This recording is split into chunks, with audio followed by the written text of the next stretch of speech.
Hi everyone, welcome to an academy. I am Paras Chittara and इस video में हम cover करेंगे सितंबर second week के करंट अफेयर्स।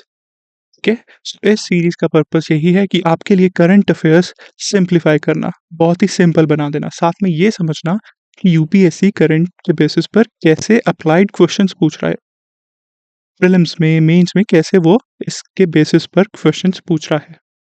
ठीक है, समझेंगे, देखेंगे कौन कौन सी चीज़ें करंट के साथ साथ उससे लिंक्ड स्टैटिक टॉपिक्स में इंपॉर्टेंट है। ऐसे ही करंट अफेयर्स को पढ़ना है for both prelims and mains. ठीक है, तो जो होलिस्टिक कवरेज चाहिए करंट अफेयर्स की, हमारा पर्पस सिर्फ और सिर्फ वो ही है, सिंप्लीफाई करना और होलिस्टिक कवरेज देना। ठीक है, so let's start with it. अब पहला टॉपिक क्या है हमारा? Collegium system for appointment of जजेस। ठीक है, तो अब ये न्यूज़ में क्यों था और क्या इशू है, सबसे पहले वो समझते हैं। न्यूज़ में इसीलिए था क्योंकि Supreme Court has directed the Himachal Pradesh High Court collegium to consider again the names of two judicial officers. तो हुआ क्या कि हिमाचल प्रदेश हाई कोर्ट ने दो ऑफिशियल्स को रिकमेंड किया था for the post of High Court जजेस। ठीक है, फिर सुप्रीम कोर्ट ने वापस एक बार रिकंसिडरेशन के लिए भेजा। फिर जब हाई कोर्ट से लिस्ट आई तो उन दोनों का नाम ही हट गया लिस्ट से। ठीक है, उनकी जगह किसी और दो का नाम चला गया और उन्होंने इस चीज़ को सुप्रीम कोर्ट में चैलेंज किया। ठीक है, तो बिकॉज़ उन्होंने बोला कि जो हमारी सीनियॉरिटी थी, we were the senior most जजेस, तो उस चीज़ को कैसे इग्नोर कर रहे हो? तो दे चैलेंज्ड इट। तो अब हमें सबसे ज़्यादा इसमें समझने की क्या ज़रूरत है कि व्हाट इज़ कॉलेजियम सिस्टम? क्या-क्या पूछ सकता है यूपीएससी? क्या हमें पता होना चाहिए? कॉलेजियम सिस्टम क्या है? जजेस की अपॉइंटमेंट कौन करता है? कैसे होती है? मेमोरेंडम ऑफ प्रोसीजर क्या है? ठीक है, कॉन्स्टिट्यूशन में क्या लिखा हुआ है? What are the first, second, third जज केसेस? तो ये सारी चीज़ें हम इस टॉपिक के अंडर समझेंगे, उसी को हम कवर करेंगे। ठीक है? तो जो हाई कोर्ट के जजेस होते हैं, अब उनकी अपॉइंटमेंट के लिए क्या होता है? तो हमें पता है अपॉइंटमेंट ऑफ जजेस is done by the president of India. ठीक है? और क्या कैसे होती है? Via consultation. तो उसमें जो कॉलेजियम होता है फॉर हाई कोर्ट जजेस, that includes the chief Justice of India, the two senior most जजेस ऑफ द सुप्रीम कोर्ट। अब ये टू सीनियर है, ना कि फोर। ठीक है, तो चीफ जस्टिस, दो सीनियर मोस्ट जजेस ऑफ द सुप्रीम कोर्ट। ठीक है, इसके अलावा वो क्या करते हैं? वो कंसल्टेशन करते हैं। इससे किसको कंसल्ट करते हैं? एक तो वही हो गया हमारा जो हाई कोर्ट है, जहाँ पर एलिवेशन है। ठीक है, उनके सीनियर मोस्ट जजेस और वहाँ के चीफ जस्टिस से। इसके अलावा अगर कोई सुप्रीम कोर्ट के जज हैं जिन्होंने उस हाई कोर्ट में टाइम बिताया है या उनको उसके बारे में नॉलेज है, तो उन्हें भी कंसल्ट करते हैं। ठीक है, अब अगर कोई रिकमेंडेशंस आई तो वो रिकमेंडेशंस कौन करता है? क्या है मेमोरेंडम ऑफ प्रोसीजर? ऐसे ही किसी का भी नाम उठाकर हम बोल सकते हैं कि हाँ, ये जज बनेगा? So no, this is not the way it works. तो उसके लिए एक पूरा प्रोसीजर आउटलाइन्ड है, वो कैसे आया, क्या हुआ, वो भी हम आगे समझेंगे। ठीक है, अब जो रिकमेंडेशंस आती है ना, वो किस ग्राउंड्स पर चैलेंज की जा सकती हैं? पहला ग्राउंड की इफेक्टिव कंसल्टेशन नहीं हुई।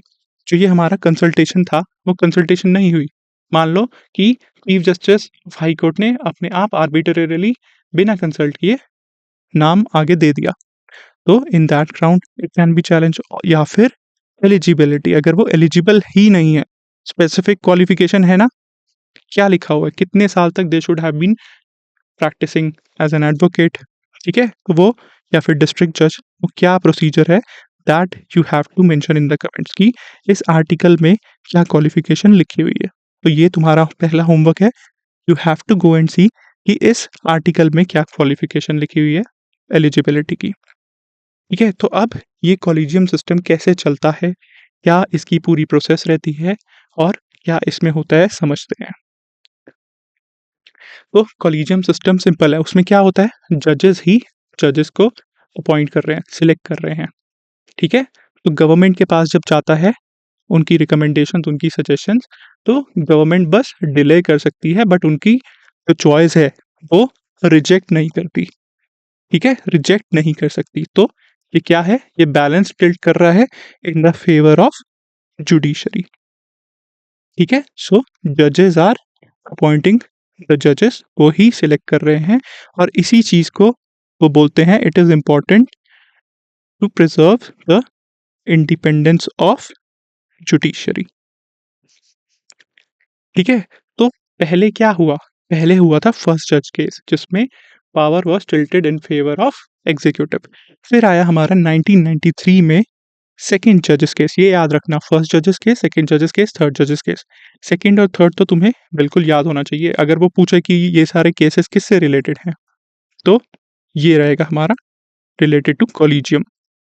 तो कॉलेजियम सिस्टम एस्टैब्लिश हुआ सेकंड जज केसेस में, जिसमें उसने सुप्रीम कोर्ट ने बोला कि जो उसकी रिकमेंडेशंस हैं दैट विल बी बाइंडिंग। तो उसने पूरा बैलेंस टिल्ट कर दिया in the favour of judiciary कि we will decide and we will recommend, and जो हमारी रिकमेंडेशंस हैं दे आर बाइंडिंग।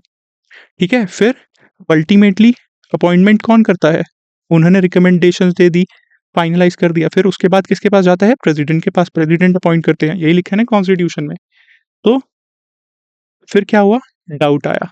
प्रेसिडेंट ने बोला कि रिकमेंडेशंस बाइंडिंग है या नहीं, उसका स्पेसिफिक प्रोसीजर क्या होगा? क्या जो कॉन्स्टिट्यूशन में द वर्ड कंसल्टेशन लिखा है, ठीक है? सबसे पहले तो यही डाउट आया था ना कि जो वर्ड कॉन्स्टिट्यूशन में कंसल्टेशन लिखा है उसका मतलब क्या है? बाइंडिंग है या नहीं? एडवाइस जो है उसकी, ठीक है? तो वो उसने बोल दिया कि बाइंडिंग है। फिर उन्होंने पूछा कि इसके बाद स्पेसिफिक प्रोसीजर क्या होना चाहिए, क्योंकि प्रेसिडेंट पास एडवाइजरी जुरिसडिक्शन होता है and president can also refer certain issues to Supreme court.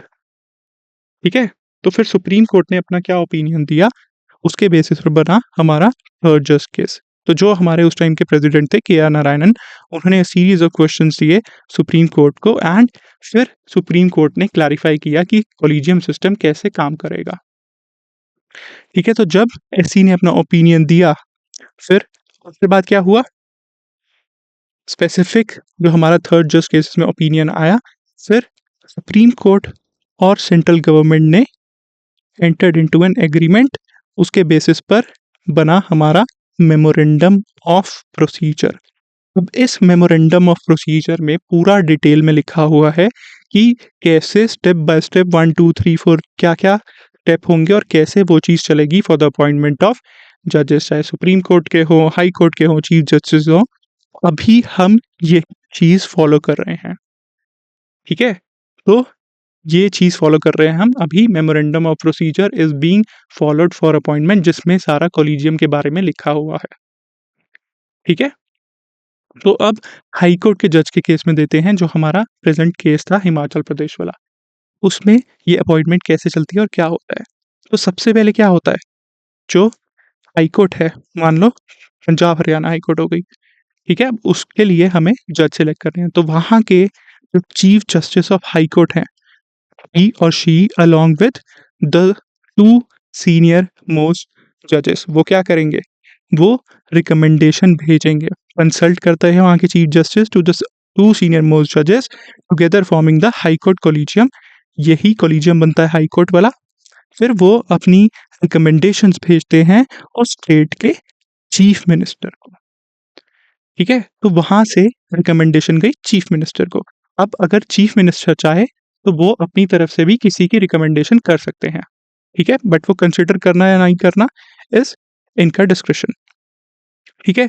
तो यहाँ से सबसे पहले चीफ जस्टिस और हाई कोर्ट ने 2 सीनियर मोस्ट जजेस को कंसल्ट किया और रिकमेंडेशन दे दी सीएम को, चीफ मिनिस्टर को, उस स्टेट के। फिर चीफ मिनिस्टर किसके थ्रू एक्ट करते हैं? किसके थ्रू सेंटर से बात करते हैं? Through governor. गवर्नर के थ्रू ही सारे काम करते हैं। तो वो गई आगे हमारी रिकमेंडेशन गवर्नर के पास। चीफ मिनिस्टर ने दे दी ये गवर्नर को। ठीक है? फिर आगे गवर्नर की रिस्पॉन्सिबिलिटी बनती है, वो इसको भेजते हैं हमारी ministry of justice, ministry of law के पास। उधर क्या होता है? उधर जो भी ये फाइल है, जो भी जिन भी जजेस का नाम है, मान लो 3 जजेस का नाम दिया उन्होंने, ठीक है? तो इस रिकमेंडेशन वाली फाइल में जो-जो नाम है, उसकी सारी बैकग्राउंड चेक्स, बैकग्राउंड इंक्वायरी करेगी ये मिनिस्ट्री। ठीक है? टू इंश्योर कि हाँ, हाई इंटीग्रिटी वाले लोग ही जुडिशरी में आ रहे हैं और आगे जा रहे हैं। ठीक है? तो फिर मिनिस्ट्री ने ये सब वेरीफाई किया और मिनिस्ट्री ने अपनी report the chief Justice of India को। ठीक है, क्यों? क्योंकि अल्टीमेटली तो ऊपर वाले कोलिजियम ने ही सिलेक्ट करना है, सुप्रीम कोर्ट वाले ने। तो ये गई हमारी चीफ जस्टिस ऑफ इंडिया को मिनिस्ट्री से फाइल, जिसमें सारा बैकग्राउंड चेक, जिन जिन की रिकमेंडेशन आई है उनके नाम, उनकी इन्फो, उनका बैकग्राउंड चेक और उनकी सारी details Chief Justice of India के पास आ गई। Now Chief Justice of India will consult two senior most जजेस ऑफ सुप्रीम कोर्ट। ठीक है, तो ये बन गया हमारा main collegium for appointment of High Court जजेस। तो Chief Justice of India and two senior most जजेस ऑफ सुप्रीम कोर्ट, ये इनकी कंसल्टेशन होगी। अपार्ट फ्रॉम दैट जो हमारी Chief Justice of High Court हैं वो उनको भी कंसल्ट कर सकते हैं, और उन्होंने जो जो एडवाइस दी ये सब वो कंसिडर करेंगे। ठीक है, इसके अलावा हमने पीछे देखा था कि जो अदर जजेस हैं हाई कोर्ट से उन्हें भी कंसल्ट कर सकते हैं। ठीक है, तो this collegium will then decide on the names कि क्या इन पर एक्शन लेना है, इसे आगे भेजना है। ठीक है, तो once the background check is complete, सारा मटेरियल चला जाता है चीफ जस्टिस ऑफ इंडिया, और वो अपने एससी कॉलेजियम के साथ बैठकर इसे कंसिडर करते हैं। एंड देन वो आगे फिर प्रपोजल चला जाता है हमारा मिनिस्ट्री के पास, मिनिस्ट्री से पीएम एंड देन प्रेसिडेंट। ठीक है, तो इसी के बाद गैजेट आ जाता है, नोटिफाई हो जाता है, पब्लिश हो जाता है। ठीक है, सो this is how this procedure works in details.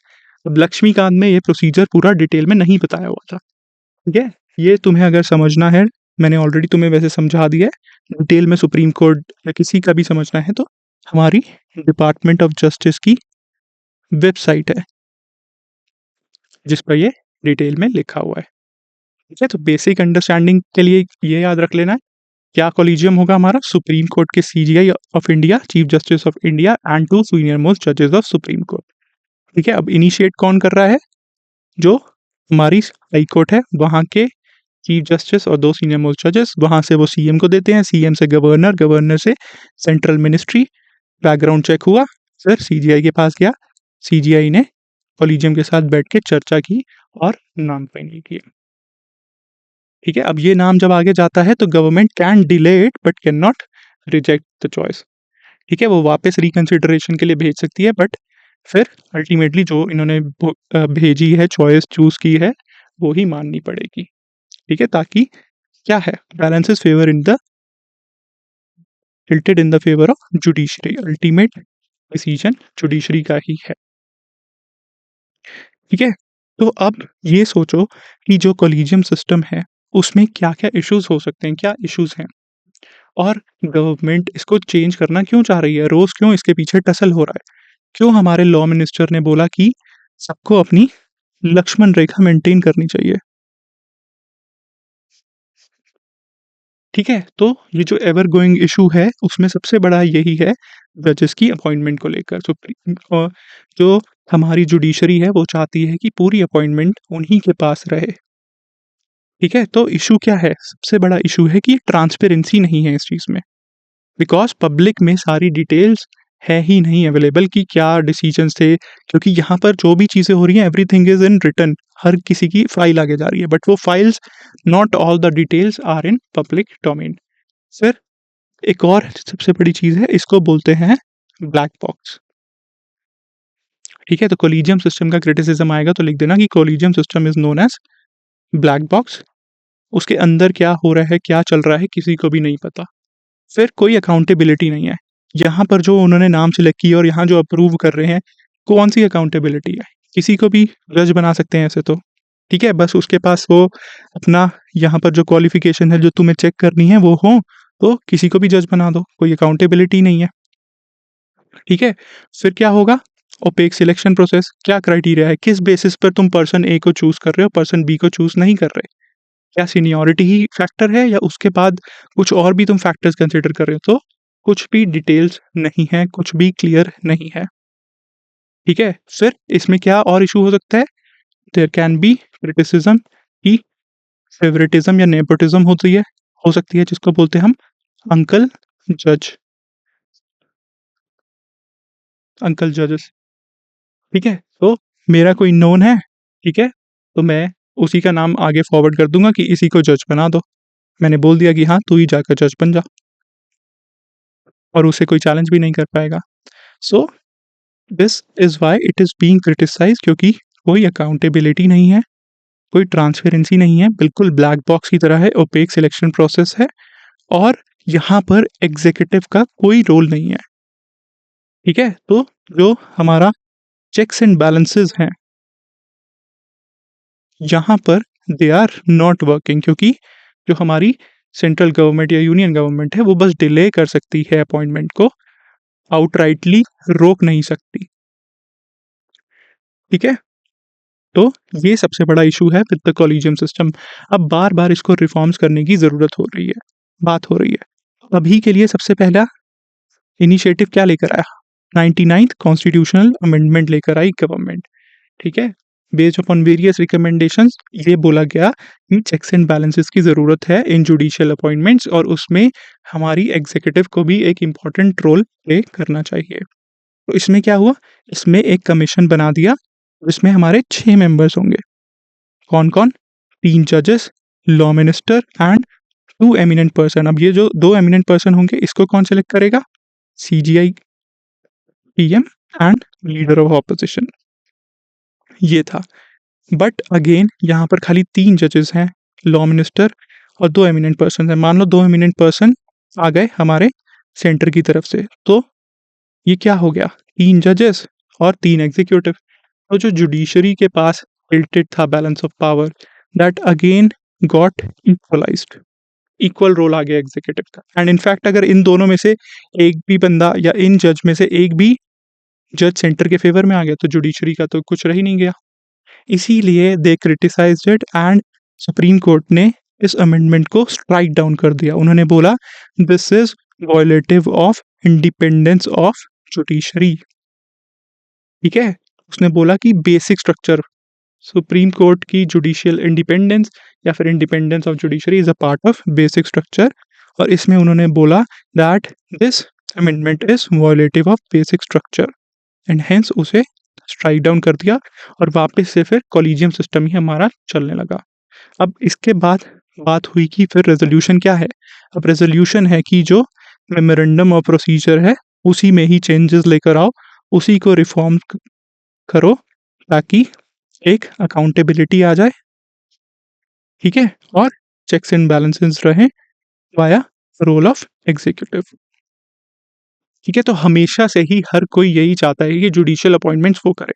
Judiciary चाहती है वो करे, एग्जीक्यूटिव चाहता है वो करे, ठीक है? तो this is the major concern with regards to collegium system. Alright, अब इस पे क्या यूपीएससी क्वेश्चन पूछ सकता है? एक तो डायरेक्टली वो मेंस में कुछ क्वेश्चन पूछ सकता है कि जो हमारा प्रेजेंट प्रोसीजर है फॉर द अपॉइंटमेंट ऑफ जजेस कोलिजियम सिस्टम, उसमें क्या इश्यूज हैं और क्या हमें रिफॉर्म्स की ज़रूरत है। This can be one direct question जो उससे पूछ सकता है। तो क्या इश्यूज हैं? अभी यही सारे इश्यूज हैं, इन्हीं को ही हम बता देंगे। उसके बाद क्या बताएंगे कि क्या रिफॉर्म्स की ज़रूरत है और इसमें एक और इशू क्या है, इससे क्या दिख रहा है हमें कि जो बाकी सारे ग्रुप्स हैं उनका भी पार्टिसिपेशन कम है जुडिशरी में। For example women, transgender, vulnerable section है।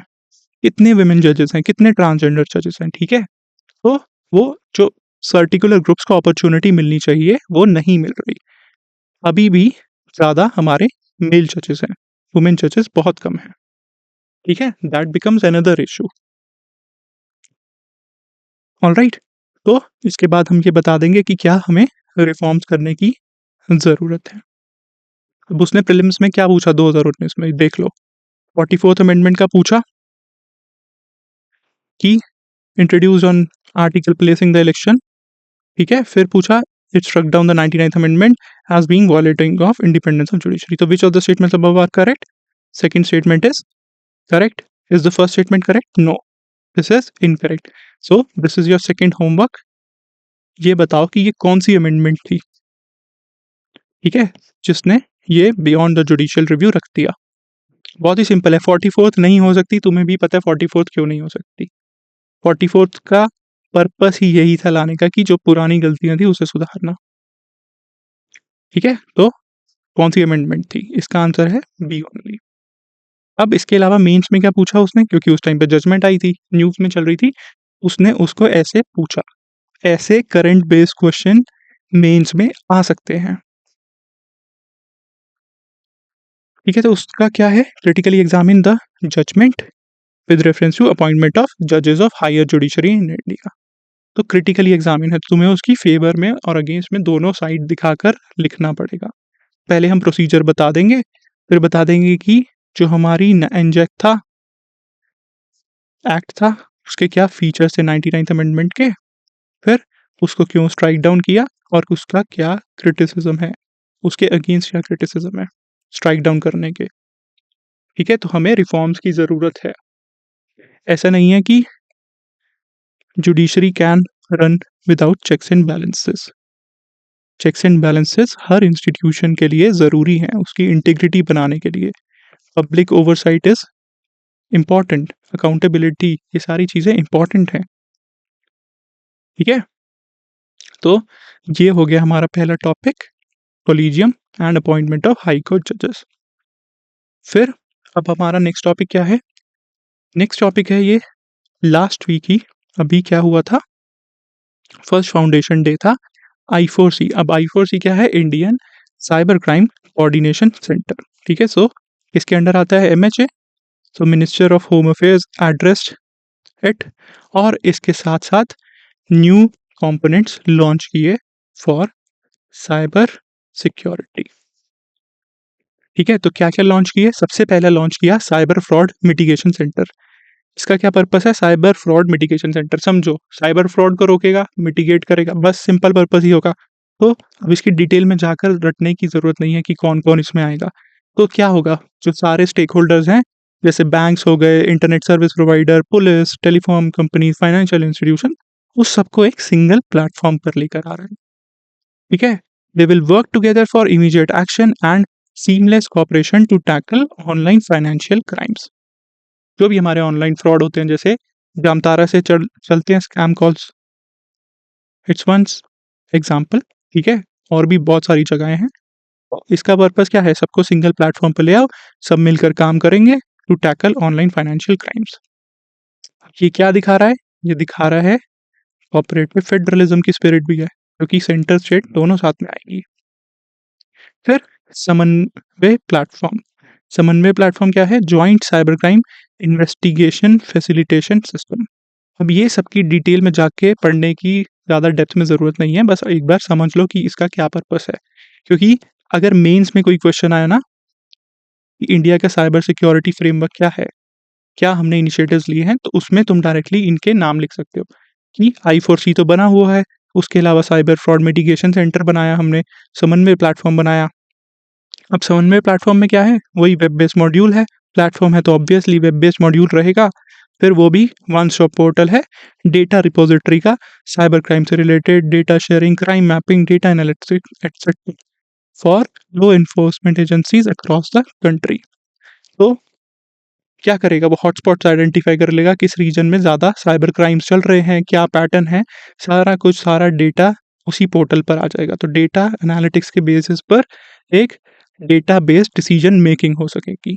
ठीक है? पॉलिसी बन सकेगी, तो उसका यही पर्पस है। फिर है साइबर कमांडोज प्रोग्राम। तो यहाँ पर हमारे गृह मंत्री जी ने ये भी बोला था that we will deploy 500 cyber commandos in 5 years. ठीक है? तो क्या करेंगे? साइबर कमांडोज को ट्रेन करेंगे and CPOs will be established. इसके बाद जैसे हमारा वो बना हुआ है ना CCTNS, crime and criminal tracking network system, वैसे ही एक नेशनल लेवल रजिस्ट्री सस्पेक्ट्स की भी बना देंगे टू ट्रैक साइबर क्राइम्स। ठीक है? अब मान लो तुम्हारे साथ किसी ने किया साइबर फ्रॉड, तुमने उसको रिपोर्ट कर दिया, तो अब उसकी सस्पेक्ट की और उसके अलावा जो थे सस्पेक्ट्स उसमें इन्वॉल्व्ड, उन सबकी एक रजिस्ट्री बन जाएगी। सो क्या होगा? उनको ईज़िली ट्रैक किया जा सकेगा। ठीक है? तो बस यही पर्पस है, बस इनका नाम याद कर लेना, बाकी डेप्थ में तुम्हें नाम से ही देखकर पता चल जाएगा कि किसका क्या पर्पस है, वो इसकी डिटेल में नहीं पूछेगा। ठीक है? साइबर कमांडोज़ को क्या करेंगे? डिफेंसिव साइबर दोनों पर काम करेंगे वो। फिर मिटिगेशन सेंटर, फ्रॉड मिटिगेशन का काम क्या होगा? सबको साथ में लाना और फ्रॉड रोकना। और समन्वय प्लेटफ़ॉर्म वो भी सबको साथ में लेकर आएगा और डेटा एनालिटिक्स से data based, evidence based policy making, decision making करेगा। सस्पेक्ट रजिस्ट्री, सारे डकैतों का, सारे सस्पेक्ट्स का नाम आ जाएगा उसमें, बस सिंपल। ठीक है, अब इसके अलावा हमें और क्या पढ़ने की ज़रूरत है, वो देखो। ये हो गई हमारी बेसिक न्यूज़। अब उसके नीचे डेप्थ में क्या-क्या पूछ सकता है वो? पूछ सकता है कि इंडिया का साइबर सिक्योरिटी फ्रेमवर्क क्या है? हमने क्या-क्या इनिशिएटिव्स लिए हैं? और तुम्हें पता होना चाहिए साइबर क्राइम क्या होते हैं? टाइप्स ऑफ साइबर क्राइम्स कौन-कौन से होते हैं? ठीक है?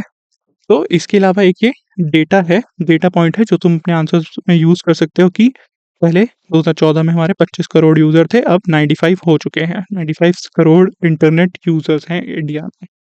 ये याद रख लेना डेटा। इसकी वजह से क्या हो रहा है? Everyone is using internet, internet में डेटा, डेटा से फाइनेंसेस हम कर रहे हैं। पेटीएम, यूपीआई सब यूज़ कर रहे हैं, वेबसाइट्स, ठीक है? तो इसके साथ क्या लिंक है? डेटा है, यूज़र्स ज़्यादा हैं, तो there is a link of risk of cyber crimes, ठीक है? तो साइबर क्राइम क्या होता है? Cyber crime refers to illicit activities conducted online using computers or networks, ठीक है? तो illicit activities conducted online using computer और नेटवर्क को बोलते हैं साइबर क्राइम्स। अलग-अलग टाइप्स और टेक्निक्स क्या होते हैं, वो बार-बार मेंस में ये पूछता रहता है। हर दूसरे तीसरे साल वो मेंस में यही उठाकर पूछ लेता है कि साइबर क्राइम के टाइप्स बताओ, टेक्निक्स बताओ, उसका क्या हमने फ्रेमवर्क बनाया है रेज़ोल्यूशन के लिए, उसे रोकने के लिए, वो बता दो। ठीक है, तो types espionage, warfare, hacking, techniques कौन-कौन से यूज़ कर सकते हैं। अब वो कुछ ना इसको डाइल्यूट कर इसी में भी यही सेम पॉइंट्स लिख देते हैं या टेक्निक्स में ही ये सारी चीज़ें लिख देते हैं। ठीक है, बट तुम्हें यही समझना है क्या है टाइप्स और टेक्निक्स, एस्पियोनेज, वॉरफेयर, हैकिंग, फिर क्या-क्या यूज़ करते हैं वो techniques, ransomware, DDoS, trojans, fishing. ठीक है, अभी आगे इनको सबको डिटेल में अभी यहाँ पर एक बार देख लेंगे। फिर उसका क्या इम्पैक्ट पड़ता है क्रिटिकल इंफ्रास्ट्रक्चर पे। मान लो एम्स पे रैनसमवेयर अटैक कर दिया, तो कैसे चलेगा एम्स? ठीक है, माइक्रोसॉफ्ट के सर्वर्स पे, क्लाउड सर्वर पे डीडोस अटैक कर दिया, तो सारी उसकी सर्विसेज ठप हो जाएँगी। उससे जो-जो चीज़ें कनेक्टेड हैं, मान लो हॉस्पिटल्स हो गए, एयरपोर्ट्स की टिकट्स हो गई, फिर तुम्हारे ईमेल हो गए, तुम्हारी वेबसाइट्स हो गई, वो सब माइक्रोसॉफ्ट का क्लाउड सर्वर यूज़ कर रही है। अगर उसका क्लाउड सर्वर ही मैं डीडोस कर दूँ, डिस्ट्रीब्यूटेड डिनायल ऑफ सर्विस, उसपे इतना ज़्यादा मैं ट्रैफ़िक भेजूँ वाया बॉट्स कि वो ओवरवेल्म्ड हो जाए और वो चीज़ें सँभाल ही ना सके। तो ये सारी चीज़ें भी ठप हो जाएँगी, ठीक है? तो क्रिटिकल इंफ्रास्ट्रक्चर पर भी इसका इम्पैक्ट पड़ सकता है। फिर इकोनॉमी पे पड़ सकता है, बैंक नहीं चलेगा, ट्रांज़ैक्शंस कैसे होंगी, यूपीआई नहीं चला, एक दिन तो मान लो क्या हो जाएगा? अगर एक दिन यूपीआई ना चले, तो इंडिया में क्या होगा? ठीक है? इम्पैक्ट सोचो, कितना बड़ा इम्पैक्ट हो सकता है कोई मेजर साइबर अटैक का। फिर पर्सनल डेटा रोज़ लीक होता है, कभी आधार लीक हो गया, कभी bank account details, credit card details, email, password सब कुछ everything is available on darknet. ठीक है? इसी के लिए ही we need a cyber security framework इसे रोकने के लिए। तो डिफरेंट टाइप्स क्या हैं साइबर क्राइम्स के? साइबर एस्पियोनेज, एस्पियोनाज में पता है क्या होता है? It involves accessing confidential information from governments, corporate etcetera for political, economic या फिर स्ट्रैटेजिक पर्पसेस। और डीडोस में समझा दिया, डिस्ट्रीब्यूटेड डिनायल ऑफ सर्विसेज में क्या होता है? इसमें क्या होता है? मल्टीपल बॉट्स या कंप्यूटर्स होते हैं नेटवर्क में, ठीक है? जिसके थ्रू एक ही साइट पर या एक ही जगह जिसको टारगेट करना है, उस पे मल्टीपल रिक्वेस्ट भेजी जाती है विद पैकेट्स या डेटा के थ्रू उस पे रिक्वेस्ट भेजते हैं। बार-बार एक ही सेकंड में 1000 बार, 10,000 बार रिक्वेस्ट भेज ली। मान लो कि जैसे होता है ना, हम सब जब यूपीएससी की वेबसाइट पे जब रिज़ल्ट आते हैं चेक करते हैं तो उसकी साइट चलना बंद हो जाती है ना? बस वही चीज़ ये आर्टिफ़िशियली करता है।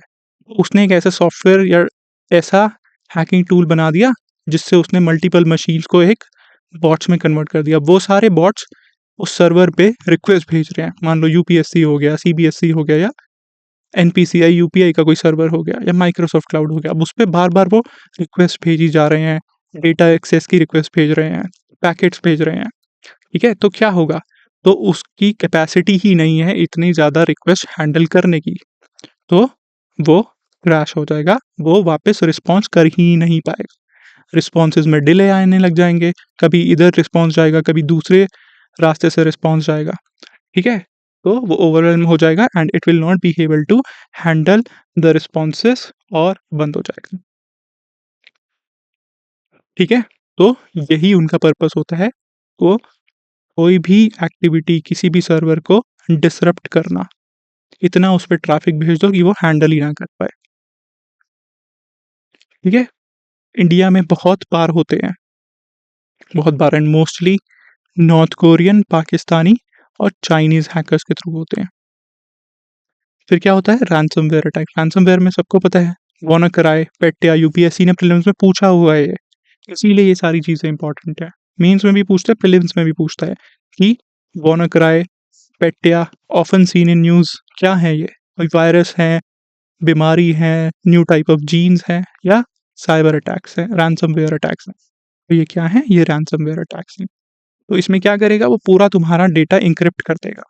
फिर वो तुमसे माँगेगा, एक बिटकॉइन का एड्रेस देगा, पहले मुझे पेटीएम करो, तब मैं तुम्हारा डेटा दूँगा और नहीं दोगे तो तुम्हारा सारा डेटा 1 दिन के अंदर-अंदर डिलीट कर दूँगा। तुम्हारे सिस्टम में काउंटडाउन आने लग जाएगा टाइमर कि तुम्हारे पास 15 मिनट है, जल्दी पैसे भेजो वरना तुम्हारा सारा डेटा एन्क्रिप्ट हो गया और सारा डेटा डिलीट कर दूँगा इसके बाद अगर नहीं भेजे तो। पैसे दोगे तब वो डिक्रिप्ट करेगा। ऐसा एम्स में हुआ रैनसमवेयर अटैक। अब मान लो एम्स में कितनी क्रिटिकल चीज़ें हो रही हैं, पेशेंट्स हैंडल करना एंड एवरीथिंग और वो सारा डेटा 1 दिन के अंदर ही 1 सेकंड में पूरा एन्क्रिप्ट हो जाए और कोई उसे एक्सेस ही ना कर पाए तो क्या हो जाएगा? हड़कंप मच जाएगा, भगदड़ मच जाएगी, ठीक है? सारी चीज़ें वापस मैनुअली करनी पड़ेंगी। Patient records, doctor records, vaccine records, सारी रजिस्ट्री कैसे मैनेज होगी, ठीक है? अब जितनी ज़्यादा वो हमारा इंफ्रास्ट्रक्चर इम्पोर्टेंट हुआ, क्रिटिकल ही हुआ, उतना ही ज़्यादा इसका इम्पैक्ट पड़ेगा, लार्ज स्केल इम्पैक्ट पड़ेगा, ठीक है? इसके बाद क्या है cyber stalking and cyber bullying, you all know and most of you have done it to cyber bullying, game खेलते हुए, पबजी खेलते हुए, ठीक है? Don't do it. फिर क्या होता है हैकिंग, हैकिंग में क्या होता है अनऑथराइज्ड एक्सेस लेना ना कंप्यूटर, नेटवर्क को। फिर वो क्या होते हैं हैकिंग में हर सिस्टम की एक वल्नरेबिलिटी होती है जिसको वो एक्सप्लॉइट कर कर उसको एक्सेस कर लेते हैं या फिर उसका कंट्रोल ले लेते हैं। ठीक है, देयर आर वेरियस टेक्निक्स जैसे ट्रोजन, बॉम्ब्स, फिशिंग। फिशिंग में क्या होता है फेक लिंक जनरेट कर कर दे देगा कि ये रहा तुम्हारा एफबी लिंक, इसको क्लिक करो, बस लॉगिन करो और तुम्हें $1 मिलियन की लॉटरी मिलेगी। तुमने खोला, लॉगिन किया और सारी डिटेल्स उसके पास चली गई।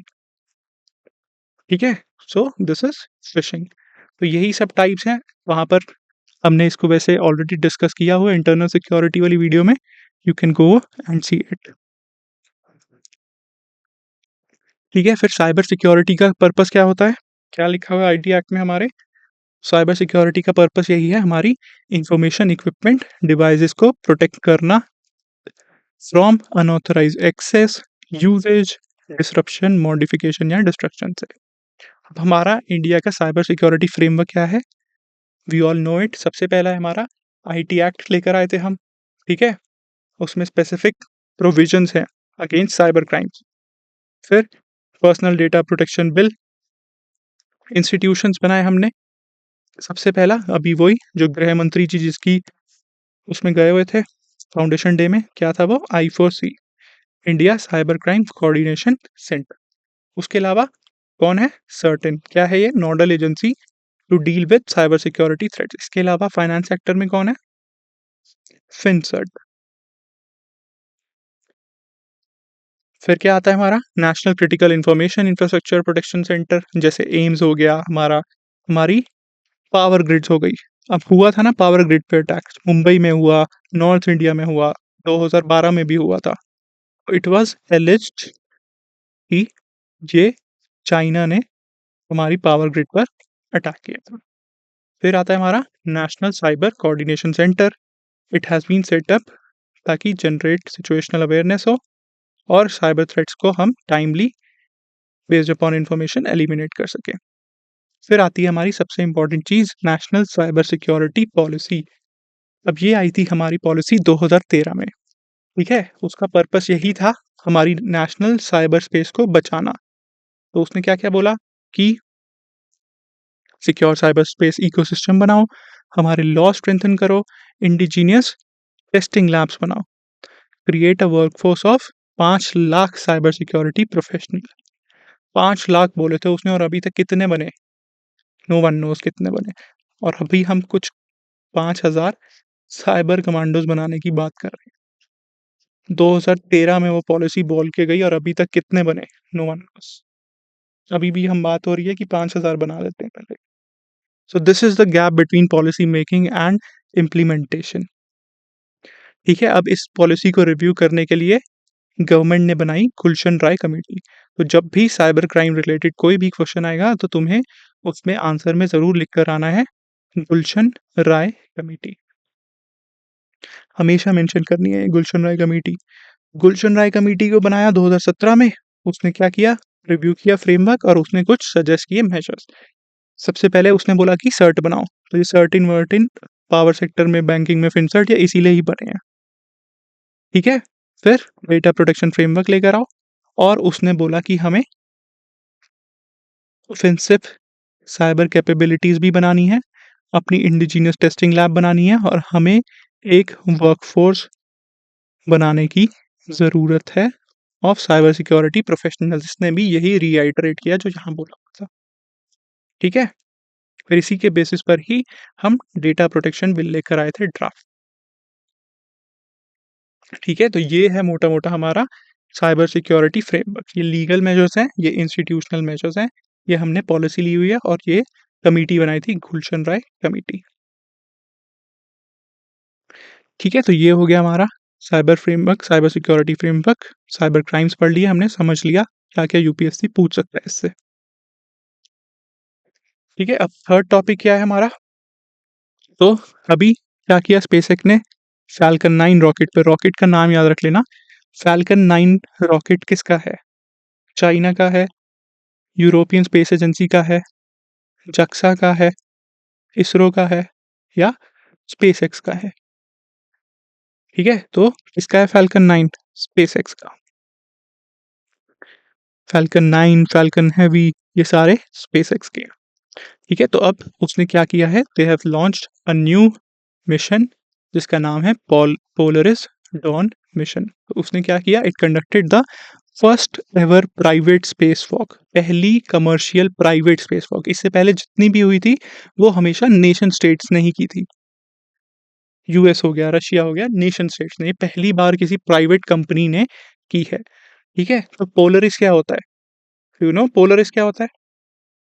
जो ध्रुव तारा है, दैट इज़ पोलरिस स्टार, है ना? ठीक है? तो उसी के नाम पे ही इसका नाम रखा हुआ है मिशन का, पोलरिस डॉन मिशन। सो उसने क्या किया? सबसे पहले तो स्पेसएक्स का है और ये जैरेड आइज़ैकमैन का है, इन दोनों का है। ठीक है? ना इसे रेगुलेट किया नासा ने और ना इसे यूएस गवर्नमेंट ने किसी भी तरीके से रेगुलेट किया। अब ये चीज़ ध्यान में रखना, अभी आगे इसका क्रिटिसिज़्म आएगा। ठीक है? तो उसका क्या हुआ? ना इसको ये रेगुलेट कर रही थी नासा, ना यूएस गवर्नमेंट, एक प्राइवेट एजेंसी ने जाकर ये स्पेस वॉक किया है। ठीक है? अब उसका पर्पस क्या है? वो ये एक्सपेरिमेंट या ये जो मिशन था उसका पर्पस यही था कि अपने इनको इक्विपमेंट टेस्ट करने थे, देखना था वहाँ पर कि हमारा जो स्पेस सूट है वो चलता है या नहीं और अल्टीमेट इनका गोल है कि ऐसी टेक्नोलॉजी बनानी है दैट कुड इवेंचुअली हमें मार्स तक लेकर जाए। ठीक है? फिर कैप्सूल कौन-सा है? ड्रैगन कैप्सूल, ये याद रख लेना। ड्रैगन कैप्सूल याद रख लेना, फ़ैल्कन 9 रॉकेट याद रख लेना और वैन एलन रेडिएशन बेल्ट याद रख लेना। अब तुम्हें ये बताना है, पढ़ना है, थर्ड होमवर्क तुम्हारा आज का है, तुम्हें देखना है जाकर कि वैन एलन रेडिएशन बेल्ट क्या होती है और कब से स्टार्ट होती है। ठीक है? तो हिंट दे देता हूँ, 1300 किलोमीटर के बाद ही ये स्टार्ट होती है। ठीक है? तो क्या-क्या हो गया हमारा? स्पेसएक्स फैल्कन 9, ड्रैगन कैप्सूल, ये सारे स्पेसएक्स के हैं और तुम्हें जाकर पढ़ना है वैन एलन रेडिएशन बेल्ट। अब what is space walk? Space walk क्या होती है? ये थोड़ी है कि बाहर वहाँ से निकल कर हम माइकल जैक्सन की तरह मून वॉक कर रहे हैं। That is not space walk. Space walk क्या है? इसको एक्स्ट्रा व्हीकुलर एक्टिविटी भी बोलते हैं। इसमें एस्ट्रोनॉट क्या करेगा? स्पेसक्राफ्ट छोड़कर बाहर जाएगा, सिंपल। अब ये यूजुअली कैसे, किस लिए होती है और कब करते हैं? इंटरनेशनल स्पेस स्टेशन पर देखा है, कोई बाहर उन्हें इक्विपमेंट फिट करना है, कोई रिपेयर करनी है, तो यूजुअली वो जाकर करते हैं, या फिर कोई टेक्नोलॉजी डेमोंस्ट्रेट करनी हो, जैसे अभी हुआ, टेस्टिंग करनी हो, तब वो करते हैं। ठीक है? इसके अलावा ये क्या करेंगे? They will also conduct scientific experiments, जिसमें से एक है एक्स-रे इमेजेस लेना विदाउट एन एक्स-रे मशीन। बिना एक्स-रे मशीन के वो एक्स-रे इमेजेस लेंगे, कैसे? With the help of natural showers of radiation in space. इसी में ही हमारी इंपॉर्टेंस आ जाएगी वैन एलन रेडिएशन बेल्ट की। ठीक है? तो इनका प्राइमरी पर्पस यही था, एक्सपेरिमेंट करना उधर जाकर, ताकि हम अगली बार सीधा मार्स पर पहुंच जाएं। ठीक है? वो टेक्नोलॉजी बना रहे हैं ह्यूमन मिशन मार्स के लिए, इसीलिए स्पेस वॉक ट्राई किया। अब तुम्हें ये समझने की ज़रूरत है कि कितने एल्टीट्यूड पे किया। That was somewhere around 700 kilometre above earth. तो अर्थ के 700 किलोमीटर अबव। इसके अलावा भी पहले स्पेस में कुछ मैन्ड मिशंस भेजे हैं, जैसे उसने भेजा, रिचर्ड ब्रांसन की ब्लू ओरिजिन ने भेजा। ठीक है? ब्लू ओरिजिन किसकी थी? रिचर्ड ब्रांसन की थी या अमेज़न वाले की थी? ये भी देख लेना। तो रिचर्ड ब्रांसन ने भेजा, फिर जेफ बीज़ोस भी गया। तो सब लोग स्पेस में जाते थे, बट वो क्या करते थे? बहुत ही लोअर ऑर्बिट से, just at the boundary of space वहाँ से मुड़ के आ जाते थे। बट दिस टाइम ये स्पेस वॉक के लिए 700 किलोमीटर तक गए। ठीक है? तो अब स्पेस कहाँ से शुरू होता है? स्पेस की बाउंड्री क्या है? इस पर देयर इज़ वन लाइन, जिसको बोलते हैं हम कॉरमन लाइन। तो Karman line is an internationally recognised body that marks the edge of outer space, and this is at 100 kilometre, at an altitude of 100 kilometres above अर्थ के सी level के। ठीक है? तो कॉरमन लाइन से ही स्पेस का boundary मानी जाती है, वहीं से स्पेस की स्टार्टिंग मानी जाती है, and that is 100 kilometres above the sea level. तो ये क्या है? एट इस लाइन के ऊपर, it is too thin for aircraft to generate lift, and spacecraft must rely on orbital velocity to stay in space. It serves as a legal and scientific boundary for distinguish between airspace and outer space. ठीक है? सो ये हो गया। अब देखते हैं कि criticism क्या हुआ। एवरीवन वाज हैप्पी, ये तो हो गया, बट उसके बाद क्या हुआ? इट वाज बीइंग क्रिटिसाइज्ड कि क्योंकि यहाँ पर ये बोला था ना, it was not regulated by NASA और यूएसए गवर्नमेंट, तो उन्होंने बोला this is violative of outer space treaty. जो क्रिटिक्स हैं, उन्होंने बोला कि ये आउटर स्पेस ट्रीटी को वायोलेट कर रही है। अब हमें समझने की जरूरत है आउटर स्पेस ट्रीटी क्या है। अब हमने देख लिया कि स्पेस कहाँ से शुरू हो रहा है हमारा, 100 किलोमीटर के पास। ठीक है? तो जो हमारा स्पेस है, बेस्ड अपॉन 1967 की ट्रीटी, ठीक है? उसमें स्पेसिफिक प्रिंसिपल दिए हुए हैं हमारा आउटर स्पेस को गवर्न करने के लिए। ये आउटर स्पेस में हमारी क्या एक्टिविटीज़ हम कर सकते हैं, किसका जुरिस्डिक्शन रहेगा, कोई सॉवरेनिटी होगी या नहीं होगी, और किसकी रिस्पॉन्सिबिलिटी आएगी। तो पर्पस यही था कि पीसफुली हम आउटर स्पेस को यूज़ करें एज़ ग्लोबल कॉमन। अभी आगे हमारा एक और टॉपिक आएगा, ग्लोबल कॉमन। तो आउटर स्पेस भी हमारा एक ग्लोबल कॉमन है। ठीक है? अब इसका ट्रीटी का पर्पस क्या था, प्रिंसिपल्स क्या थे? पहला ये था, स्पेस को हमें यूज़ करना है for benefit of all human kind. ठीक है? तो जो हमारी आउटर स्पेस एक्सप्लोरेशन हो रही है, that should benefit all countries. फिर आता है हमारा free exploration. It is open for exploration and used by all states. कल को चाइना आकर ये नहीं बोल सकता कि इंडिया क्यों जा रही है, या फिर यूएस आकर ये नहीं बोल सकता कि रशिया क्यों जा रही है। जिसने जाना है वो जाएगा। It is free and open for exploration and used by all the states. फिर नो नेशनल एप्रोप्रिएशन।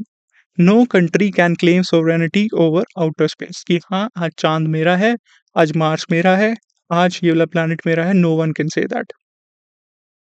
फिर peaceful purposes, the moon and other celestial bodies should be used exclusively for peaceful activities. ठीक है, अब ये नहीं कि तुम जाकर मून पर न्यूक्लियर टेस्ट कर रहे हो या फिर कोई वेपन ऑफ मास डिस्ट्रक्शन तुमने स्पेस में भेज दिया। So no one will do that. यही इस ट्रीटी का पर्पस था, सेफ रहे। और सबसे लास्ट में इंपॉर्टेंट चीज हमारे इस कॉन्टेक्स्ट में कि states are responsible for national space activities whether by government और non governmental entities. States are responsible. तो अब ये बोला गया कि ये जो स्पेस एक्स ने भेजा अपना फैल्कन 9 और dragon capsule, that is violative of this. उसमें क्या बोला है कि नॉन गवर्नमेंटल एंटिविटीज जो भी एक्टिविटीज कर रही हैं उनको भी रेगुलेट करना है by the respective government. But इस केस में ना नासा ना यूएस की कोई भी एजेंसी लाइक एफएए कोई भी रेगुलेट नहीं कर रहा था। तो कल को अगर कोई इंसिडेंट हुआ तो किसकी रिस्पॉन्सिबिलिटी होगी? So there is no responsibility, there is no accountability. This is why it was criticised, क्योंकि कोई गवर्नमेंट ओवरसाइट ही नहीं थी। और इस ट्रीटी में ये लिखा हुआ है कि अगर कोई भी होगा इशू तो रिस्पॉन्सिबिलिटी रहेगी उसी स्टेट गवर्नमेंट की जिसकी सॉइल से ये स्टार्ट होता है। ठीक है, तो अब ये ट्रीटी जब साइन हो रही थी तो यूएस और यूएसएसआर के बीच में पॉइंट ऑफ कंटेंशन यही था। One of the point of contention is यही कि कल को कोई भी एक्टिविटीज हुई प्राइवेट सेक्टर की तो किसकी रिस्पॉन्सिबिलिटी रहेगी? यूएस चाहता था कि प्राइवेट सेक्टर को भी अलाउ किया जाए एंड यूएसएसआर चाहता था कि नहीं, space should be restricted only for nation states. ठीक है, तो फिर मिडल पॉइंट ये निकला कि ठीक है प्राइवेट सेक्टर को भी अलाउ कर देंगे, बट अगर उसकी सॉइल से कोई भी लॉन्च हो रहा है या कोई भी चीज़ हो रही है तो अल्टीमेटली रिस्पॉन्सिबिलिटी उसी स्टेट की रहेगी जिसके यहाँ से वो मिशन स्टार्ट हुआ है। ठीक है, अब यूएस से ये गया तो कल को कोई भी इशू आया, कुछ भी हुआ तो इसकी रिस्पॉन्सिबिलिटी होनी चाहिए थी। बट इन दिस केस यहाँ पर कोई रेगुलेशन थी ही नहीं। ठीक है, but on the other hand अब इसके जो फेवर में बोलते हैं वो बोलते हैं कि इस ट्रीटी में कोई स्पेसिफिक चीज़ ऐसी लिखी नहीं हुई कि वो स्टेट रिस्पॉन्सिबल रहेगी या कैसे उसकी रिस्पॉन्सिबिलिटी या अकाउंटेबिलिटी हम इंश्योर करेंगे। ठीक है, सो ये एक इसमें लकूना है रोल ऑफ प्राइवेट सेक्टर पे और स्टेट की responsibility in case of non governmental entities. अब प्रेजेंट टाइम में कौन ट्रीटी एनफोर्स कर रहा है? यूएसएसआर तो है नहीं, तो Russia can take some action. ठीक है, बट अगेन वही जो लोग बोल रहे हैं कि इस ट्रीटी में कोई अभी भी एक लेकूना है, there is no clear demarcation या अकाउंटेबिलिटी मेजर्स या इन्फोर्समेंट मेजर्स। ठीक है, सो यही इसका क्रिटिसिज्म था। अब इसके लिए हमें क्या समझने की ज़रूरत है? आउटर स्पेस ट्रीटी कब हुई थी, उसका क्या पर्पस था, ग्लोबल कॉमन क्या है, स्पेस कैरमन लाइन क्या है, स्पेस कहाँ से स्टार्ट होता है। ठीक है, फिर अब यूपीएससी क्या इस पर क्वेश्चन पूछ सकता है, ये देखो। यूपीएससी क्या पूछ सकता है? वो बोलेगा कंसीडर द फॉलोइंग स्टेटमेंट्स। अब तुम्हें इसका आंसर करना है। The Karman line is located at an altitude of 100 kilometers above sea level. It is widely recognized as boundary between Earth and outer space. ठीक है, ये हो गई हमारी फर्स्ट स्टेटमेंट। एक एक स्टेटमेंट का एक एक वर्ड अच्छे से पढ़ा करो वहां पर। ये 100 किलोमीटर की जगह वो 200 किलोमीटर भी दे सकता है, यहाँ तुम्हें वो फंसा सकता है। यही है प्रीलिम्स का खेल। ठीक है, फिर आउटर स्पेस ट्रीटी हो सकता है वो इसका ईयर गलत दे दे, 1967 की तरह 2008 दे दे, यहाँ भी फंसा सकता है। तो ऐसे एक एक चीज डिटेल में पढ़ो समझो। It allows countries to claim sovereignty over celestial bodies for peaceful exploration and developmental purposes. ठीक है, ये देखो टू क्लेम सॉवरेनिटी, ये हो गया एक कीवर्ड, ये हो गया यहाँ फंसा सकता है, यहाँ फंसा सकता है। फिर India is a signatory to outer space treaty however has not ratified it, फिर यहाँ फंसा सकता है। अब तुम्हें क्या बताना है? Which of the statements given above are correct? your these are your options and you have to tell it in the comments कि कौन सी ठीक है, which option is correct, A, B, C और D। ठीक है, अब चलते हैं हमारे नेक्स्ट टॉपिक पर। नेक्स्ट टॉपिक क्या है हमारा? एपिसेंटर हुआ है किस चीज का? DRC बन गया है, democratic Republic of Congo, has become the epicentre of ongoing monkey pox pandemic, sorry monkey pox outbreak, it is not अभी पेंडेमिक उसको बोला नहीं है। तो क्या है? It has become an epicentre of monkey pox outbreak since 2022 January 1 monkey pox के cases बढ़ते जा रहे हैं। पहले भी एक आउटब्रेक हो गया था, अब फिर से आउटब्रेक हो गया है स्पेसिफिकली अफ्रीका में। तो हमारे लिए क्या ज़रूरी है समझना?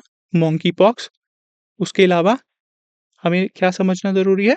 वैक्सीन्स। वैक्सीन्स क्या हैं? कैसे चलती हैं? टाइप्स ऑफ वैक्सीन्स क्या हैं? व्हाट इज़ द फाउंडेशन या प्रिंसिपल्स बिहाइंड वैक्सीन डेवलपमेंट क्या है? उसने मेंस में पूछ लिया ऑलरेडी, ठीक है? प्रीलिम्स में उसने पूछा, 2 बार पूछा बकायदा 3 बार, कोविड-19 की वैक्सीन का पूछा अभी तो उसने, ठीक है? तो ये बहुत-बहुत इम्पोर्टेंट है हमारे लिए। तो उसने क्या बोला है? WHO has declared monkey pox as a public health emergency of international concerns. ये हाईएस्ट लेवल ऑफ कंसर्न होता है, public health emergency of international concerns. तो तुम्हें ये बताना है कि क्या ये कोविड को दिया था या नहीं दिया था, ठीक है? So it is the public health emergency of international concern, ये याद रख लेना। मंकी पॉक्स क्या है? मंकी पॉक्स है एक ज़ूनोटिक डिज़ीज़। ये होती है वायरस से। किससे होती है मंकी पॉक्स? ये याद रख लेना, हो सकता है वो प्रीलिम्स में पूछ ले। बैक्टीरिया, फंगाई किससे हो रही है? तो ये हो रही है वायरस से, और ये है एक ज़ूनोटिक डिज़ीज़, मतलब जानवर से इंसान में आ रही है। Spread from animals to humans, ठीक है? अब इसका जो वायरस है, वो सेम ही फैमिली का वायरस है, स्मॉल पॉक्स की जैसा, और इसके लक्षण भी वैसे थोड़े सिमिलर ही आ रहे हैं। जैसे उसमें दाने हो जाते हैं ना, रैशेज़ हो जाते हैं, दाने हो जाते हैं, इसमें भी सिमिलर वही हैं इसके फीचर्स, और फ़ीवर वगैरह हो गया, वही सारी चीज़ें इसमें रहती हैं, ठीक है? It belong to the orthopox orthopox virus family.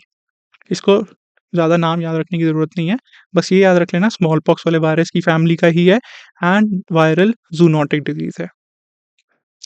कैसे ट्रांसमिशन होगा? एनिमल टू ह्यूमन या फिर ह्यूमन टू ह्यूमन। अब दोनों smallpox and monkeypox एक ही फैमिली के हैं, बट मंकी पॉक्स इतना ज़्यादा क्यों फैल रहा है? सोचा तुमने? Did you think? पर्पस यही है, सोचो क्यों ऐसा हो रहा है?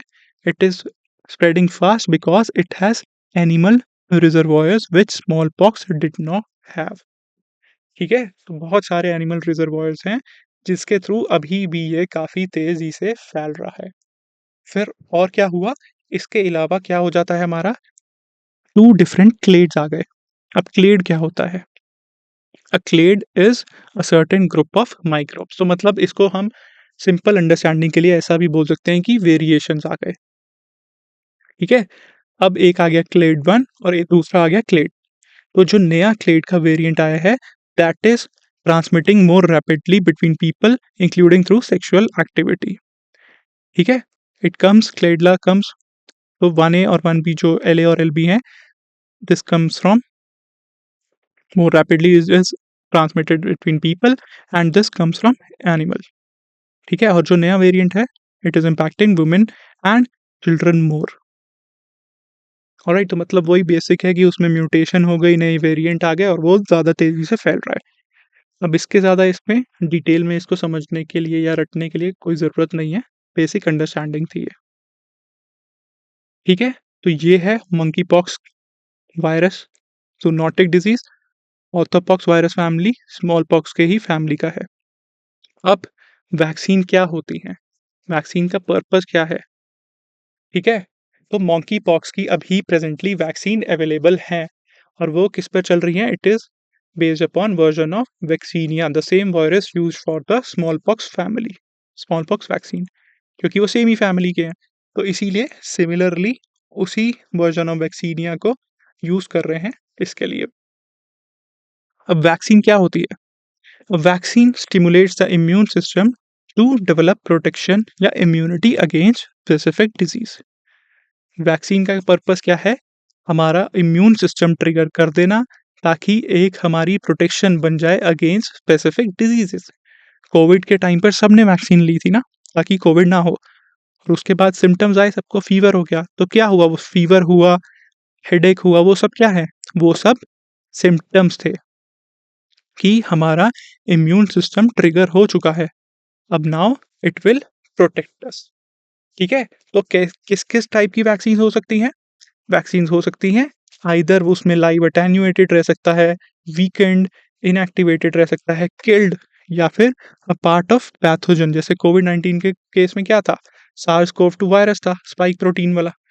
तो उसका कोई पर्टिकुलर पार्ट, जैसे स्पाइक प्रोटीन, फिर उससे रिलेटेड डीएनए, आरएनए, वो सारी चीज़ें हो सकती हैं। ठीक है? तो टाइप्स क्या हैं वैक्सीन के? सिंपल समझ के, वैक्सीन का पर्पस क्या है? इम्यून सिस्टम को ट्रिगर करना to develop protection against specific diseases. अब हो सकती है वो लाइव अटेन्युएटेड। लाइव अटेन्युएटेड में क्या रहेगा? Weekend form of the pathogen, simple. अब ये एग्ज़ाम्पल है इसका, कहाँ का है? मीज़ल्स, मम्प्स, रूबेला वैक्सीन में। इनएक्टिवेटेड में उसको मार ही देते हैं, वायरस को या पैथोजन को। ठीक है? बट इसके केस में क्या है? इम्यूनिटी ज़्यादा लॉन्ग लास्टिंग नहीं होती, हमें रेगुलर बूस्टर डोजेस की ज़रूरत लगती है, जैसे पोलियो के केस में। फिर आता है हमारा सब यूनिट रिकॉम्बिनेंट कॉन्जुगेट वैक्सीन्स। ठीक है? अब इसमें क्या है? सब यूनिट में क्या, पहले हमने वायरस से बनाना शुरू किया। सबसे पहली वैक्सीन किसने बनाई थी? तुम्हारा ये हो गया आज का नेक्स्ट होमवर्क, फोर्थ होमवर्क। सबसे पहली वैक्सीन किस चीज़ की बनी थी? ठीक है? किसने बनाई थी? ये हो गया तुम्हारा नेक्स्ट होमवर्क। ठीक है? तो सबसे पहले क्या कर रहे थे हम? लाइव इनएक्टिवेटेड यूज़ कर रहे, फिर डेड यूज़ करना शुरू कर दिया। फिर हमने कोई उसका पर्टिकुलर यूनिट, जैसे स्पाइक प्रोटीन है तो उसका स्पाइक प्रोटीन निकाल लिया, उसको यूज़ करने लग गए। फिर अब उस प्रोटीन के भी अंडर जाकर हम डीएनए, आरएनए देख रहे हैं कि किस चीज़ से वो ट्रिगर हो रहा है और बन रहा है, उसको यूज़ करने लग गए। तो हमने ऊपर से स्टार्ट किया और उसके और ही डिटेल में अंदर-अंदर एक-एक कंपोनेंट के जाकर उसको एज़ अ वैक्सीन के लिए बनाने के लिए यूज़ करना स्टार्ट कर दिया। तो इनिशियली वायरस या पैथोजन से स्टार्ट किया, ठीक है, मार दिया उसको। फिर उसके बाद उसके अंदर देखा, सब यूनिट्स देखे, उसका कोई प्रोटीन वगैरह था, वो निकाल दिया। उसके अलावा और अंदर चले गए, फिर और डिटेल में और डेप्थ में चले गए और जहाँ से वो प्रोटीन बन रहा था, जैसे जीन्स, डीएनए, आरएनए, वो निकाल दिया और उससे हमने वैक्सीन बनानी शुरू कर दी। ठीक है? तो सब यूनिट कॉन्जुगेट क्या करती हैं ये? The specific use pieces of pathogen, जैसे कि स्पाइक प्रोटीन हो गया कोविड के केस में। ठीक है? तो ये एग्ज़ाम्पल हो गया हमारा एचपीवी वैक्सीन। ठीक है? फिर आती है हमारी एमआरएनए। एमआरएनए क्या होता है? Messenger RNA.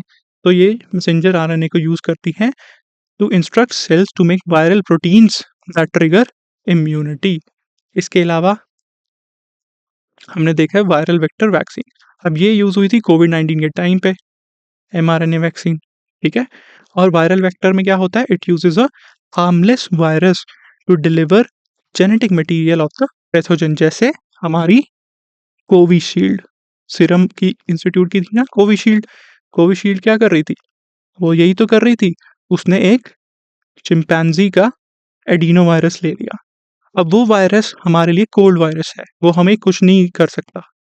बट वो क्या कर रहा है? वो एक जेनेटिक मटीरियल उसे अटैच कर दिया, ठीक है? अब उस वायरस का तो हम पे कोई इम्पैक्ट नहीं पड़ रहा है, बस उसको जो जेनेटिक मटीरियल दिया था कि हाँ, ये जाकर हमारी बॉडी में डिलीवर कर रही हो, उसको वो हमारी बॉडी में ले गया, डिलीवर कर दिया। उसके बेसिस पर एक इम्यून रिस्पॉन्स ट्रिगर हो गया। इसके बेसिस पर हमारी कोविड-19 की इम्यूनिटी बन गई। ठीक है? फिर उसके अलावा क्या हो सकता है? जैसे ये था स्पाइक प्रोटीन, इसमें क्या कर सकते हैं? तो ऐसी वैक्सीन बनाएँगे कि वो प्रोटीन के आगे जाकर नए प्रोटीन्स लग जाएँ और वो हमारे सेल से अटैच ही ना कर सकें। तो उसका यही तो था स्पाइक प्रोटीन। अब मान लो ये हमारा सेल है, इस पे कुछ रिसेप्टर्स लगे हुए हैं, तो वो स्पाइक प्रोटीन यहाँ पर आकर कोविड का वायरस सार्स कोव 2 फिट हो जाता था। अब अगर मैं यहाँ पर ऐसा एक प्रोटीन लगा दूँ, जो इसके वायरस के स्पाइक्स पे चिपक जाए, ताकि वो मेरे सेल पर जाकर जुड़ ही ना पाए, ठीक है? तो वो क्या हो जाएगा? वो यूज़लेस हो जाएगा। दिस इज़ हाउ वो काम कर रही थी। तो एमआरएनए क्या कर रही है? Messenger RNA. वायरल वेक्टर क्या कर रही है? वेक्टर के आगे, हार्मलेस वायरस के आगे जेनेटिक मटीरियल डाल दिया, जाके इम्यून रिस्पॉन्स ट्रिगर कर। अब उस हम वायरस का हम पर कोई इम्पैक्ट नहीं पड़ रहा, बट जो जेनेटिक मटेरियल है वो एक इम्यूनिटी ट्रिगर कर रहा है। ठीक है? समझ गए? यही सारी चीज़ें हुई थी कोविड के टाइम पर भी, सबने देखा था। क्या हुआ था? लाइव एटेन्यूएटेड में क्या है? हार्मलेस जर्म जा रहा है, ठीक है? It is still alive, can replicate, but वो हमें इम्पैक्ट नहीं कर पा रहा। बट इस केस में अगर हम ये वीक, ओल्ड या बच्चों को देकर उन पर ज़्यादा इम्पैक्ट पड़ सकता है, ठीक है? फिर इनएक्टिवेटेड में क्या होता है? The germ that can not replicate, it is dead. तो इसके बेसिस पर भी इम्यून रिस्पॉन्स ट्रिगर हो जाएगा और इम्यूनिटी बन जाएगी। फिर सब यूनिट में देख लिया क्या हो रहा था? एक particular piece of that germ या पैथोजन इज बीइंग यूज्ड। तो डीएनए आरएनए के केस में एंटीजन जो बना रहा है वो ही हम डायरेक्टली भेज रहे हैं। सिंपल चीज़ है ये। बट तुम्हें ये पता होनी चाहिए डिफरेंट टाइप्स ऑफ वैक्सीन क्या हैं। ठीक है, अब यूपीएससी ने क्या पूछा आगे वो देखेंगे अब। तो वैक्सीन कैसे चल रही है? वैक्सीन इंट्रोड्यूसेस एन एंटीजन जो वीक एंड किल्ड पैथोजन हो सकता है, हमने देख लिया। फिर क्या होता है? Immune system produces antibodies.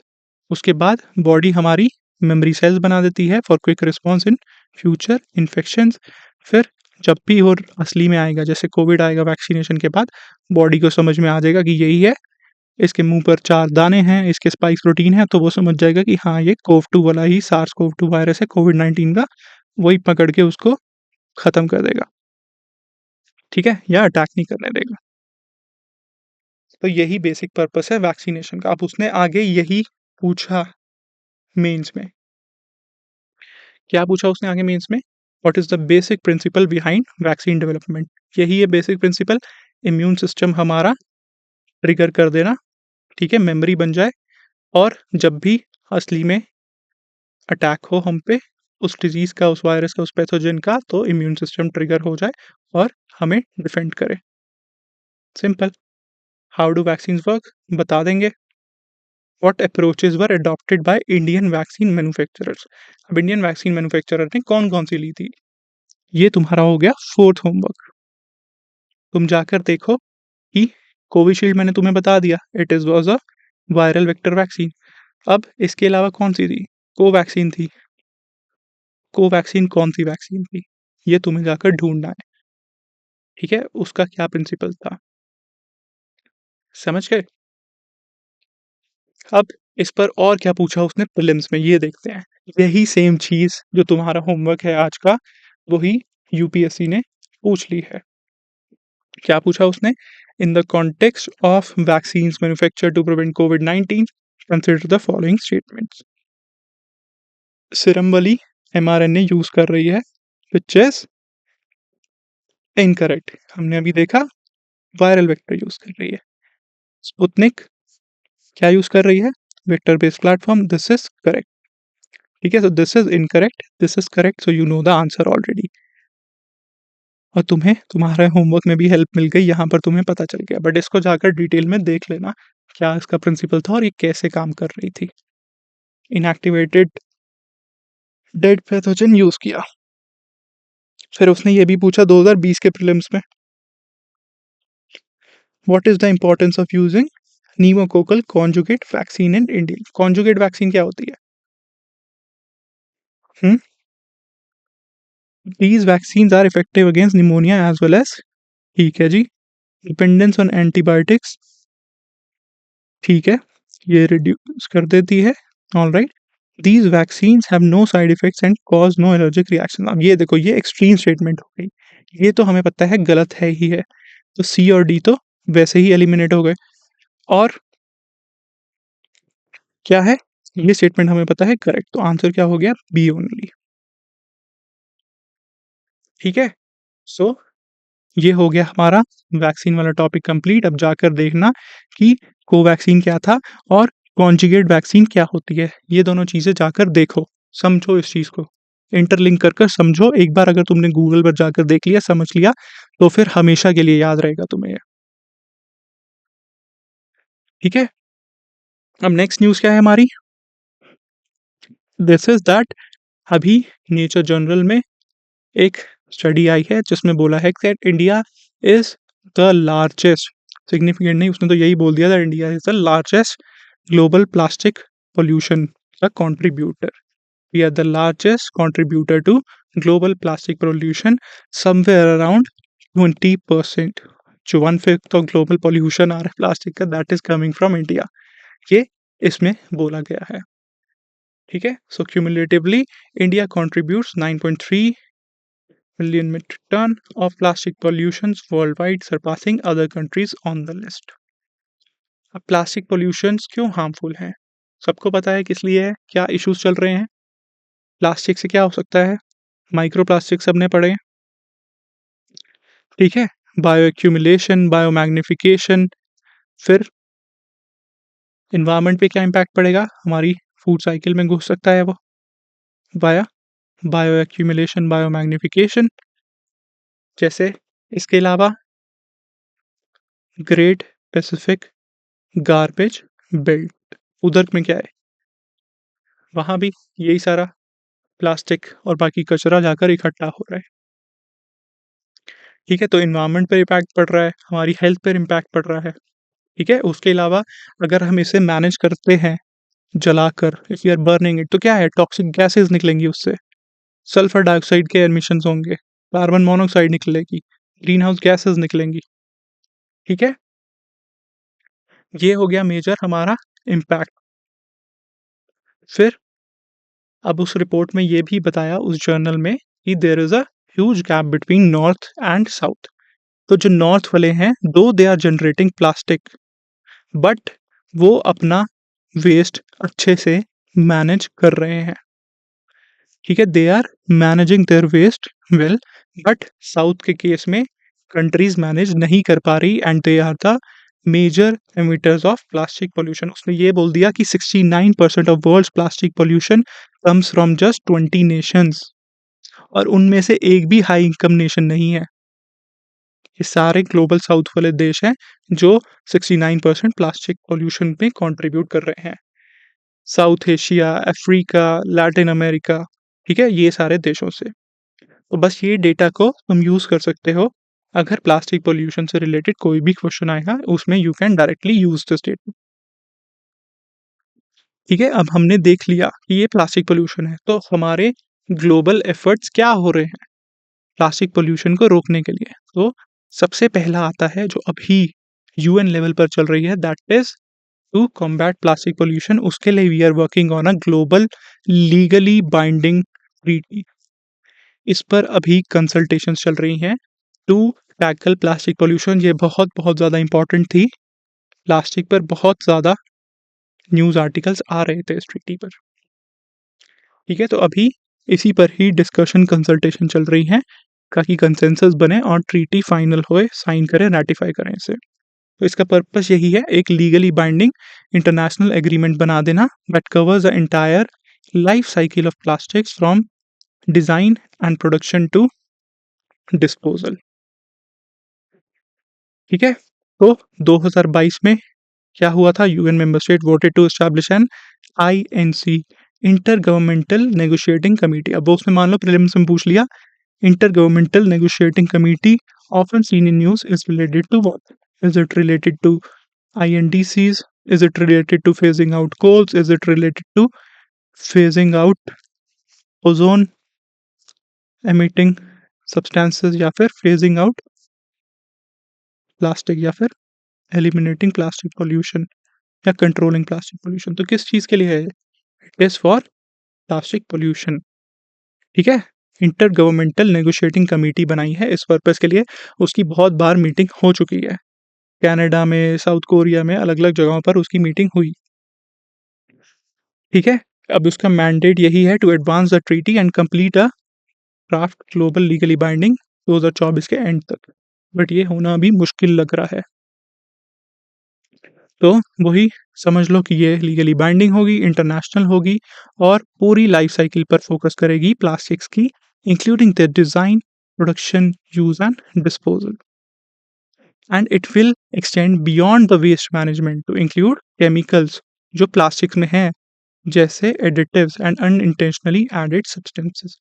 पूरी लाइफ साइकिल बनाने, से लेकर उसको डिस्पोज़ करने तक, रिसाइकिल करने तक, डिज़ाइन करने तक, ठीक है? सब कुछ उसमें आ जाएगा।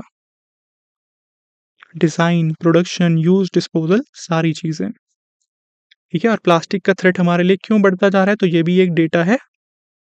1950 में हमारा प्लास्टिक प्रोडक्शन इतना था और अभी देख लो कितना हो चुका है, 1.2 billion ton,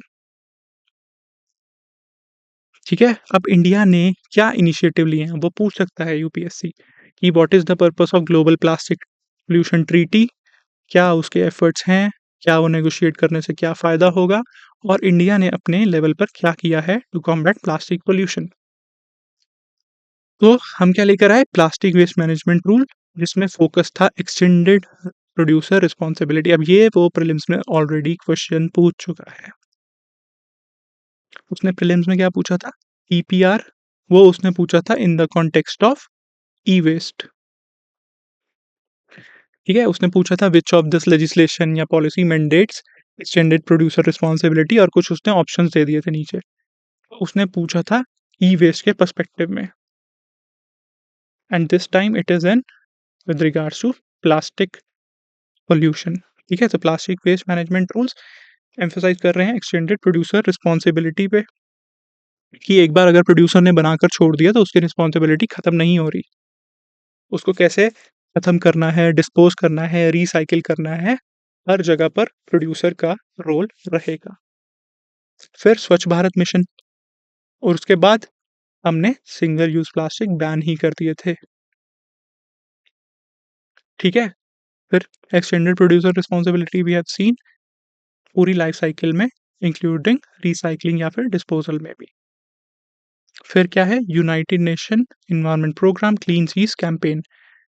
India has joined the global efforts to reduce plastic waste entering the oceans. कहाँ पर है सबसे ज़्यादा दिखता? पैसिफिक, ग्रेट पैसिफिक, ठीक है? पैसिफिक ओशन गार्बेज बेल्ट में।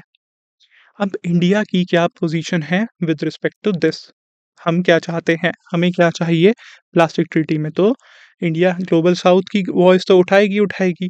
तो इंडिया का क्या फोकस है? India supports repair, reuse, recycling practices without completely facing out plastics. India चाहती है कि अभी कंप्लीटली फेस आउट सारे प्लास्टिक्स नहीं कर सकते, ठीक है? तो हमारा फोकस है फ्लेक्सिबल टारगेट्स लेकर आओ, एक्सेसिबिलिटी हो, अफोर्डेबिलिटी ऑफ अल्टरनेटिव्स। ये ना हो कि कोई अल्टरनेट टेक्नोलॉजी आ जाए, जिसे countries of Global South afford ही ना कर सकें।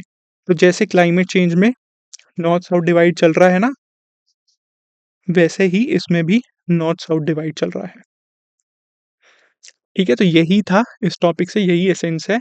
अब वो ज़्यादा से ज़्यादा यही plastic pollution treaty, INC, intergovernmental negotiating committee या फिर इंडियाज़ इनिशिएटिव्स पूछ सकता है। ठीक है, अब नेक्स्ट टॉपिक पे चलते हैं। नेक्स्ट टॉपिक क्या है हमारा? This is very simple. अब बस मैं तुम्हें यही दिखा रहा हूँ कि इसमें स्टैटिक कैसे लिंक हो सकता है और वो इससे क्या पूछ सकता है। तो क्या हुआ है हमारे एस जयशंकर साहब, ही वेंट टू बर्लिन, तो वहाँ ही stopped by at the replica of the east gate of Sanchi's stupa. ठीक है, तो स्तूपा में क्या-क्या होता है? This is basic static, art and culture सबने पढ़ा है। तो जैसे ही तुम ऐसी कोई न्यूज़ देखते हो ना, उसके साथ उसको डिटेल में जाकर अपनी स्टैटिक बुक से पढ़ा करो। तुमने ऐसी न्यूज़ देखी तो देखो उसकी क्या स्टैटिक चीज़ है साथ में। क्योंकि हो सकता है कि जो चीज़ न्यूज़ में थी, उसी को उठा के यूपीएससी कोई स्टैटिक क्वेश्चन उसका पूछ ले। जैसे ये स्तूपा न्यूज़ में है तो पूछ लिया, कोई इंटेंजिबल कल्चरल हेरिटेज कुछ भी आया, उसने वो न्यूज़ में उठाकर पूछ लिया। तो इसीलिए उसके साथ जो स्टैटिक लिंक चीज़ है वो पढ़नी ज़रूरी है। तो स्तूपा में क्या-क्या होता है सबको पता है, तोरण, अंडा, हर्मिका, छतरी, ठीक है? तो अब ये जो बर्लिन में है ना, जहाँ पर वो गए थे, that is a 1:1 exact same size का उन्होंने रेप्लिका बनाया हुआ है, east gate of Sanchi's stupa at Humboldt forum museum in Berlin, Germany. ठीक है? एग्ज़ैक्ट बिल्कुल सेम 1:1 रेप्लिका वहाँ पर बनाकर लगाया है उन्होंने। ठीक है? तो स्तूपा क्या होता है? अब ऐसे पढ़कर समझो, कि हाँ, वो तो हो गया बट स्तूपा उसके बाद क्या है, क्या फीचर्स हैं, क्या-क्या चीज़ें हैं, क्या-क्या उसमें डिनोट किया है, डिपिक्ट किया है और यूपीएससी क्या पूछा है उससे पीवाईक्यू में। तो स्तूपा क्या होता है सबको पता है, रेलिक्स होते हैं, ठीक है? फिर सांची स्तूपा मध्य प्रदेश में अशोकन टाइम से है, अशोका ने कमीशन करवाया था और यूनेस्को वर्ल्ड हेरिटेज साइट है, ठीक है? अब हो सकता है मेंस में आ जाए, सांची स्तूपा की क्या सिग्निफिकेंस है, उसके फीचर्स बताओ। तो तुम उसके कंक्लूजन में लिख सकते हो कि हाँ, एट प्रेज़ेंट टाइम भी अगर देखें, it remains a testament to India's rich Buddhist heritage और यूरोप में जो उसकी रेप्लिकेशन हुई, it fosters cultural exchange and appreciation for ancient Indian art and architecture. ठीक है? तो हमारी जो सॉफ्ट पावर है, हमारा कल्चरल आर्ट एंड आर्किटेक्चर है, it is also promoting cultural exchanges, it is fostering cultural exchanges. तो ये तुम डायरेक्टली कंक्लूजन में लिख सकते हो करंट से लिंक कर। ठीक है? ऐसे वहाँ तुम्हें करंट अफेयर्स को लिंक करना है।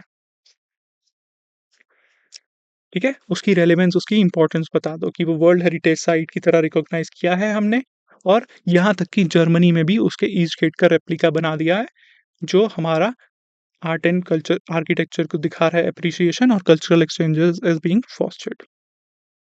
ठीक है? अब उसके अलावा उसके क्या कुछ स्पेसिफिक फीचर्स हैं, जो हम सब स्टार्टिंग में पढ़ ही चुके हैं। तो क्या-क्या है? देख लेना, समझ लेना इसको। We have already read it. तो लोअर इसमें क्या होता है? बुद्धा ट्री विच एनलाइटनमेंट मिला जिसके अंडर बुद्धा को मल्टीपल उसमें कार्विंग्स हैं, नक्काशियाँ की हुई हैं।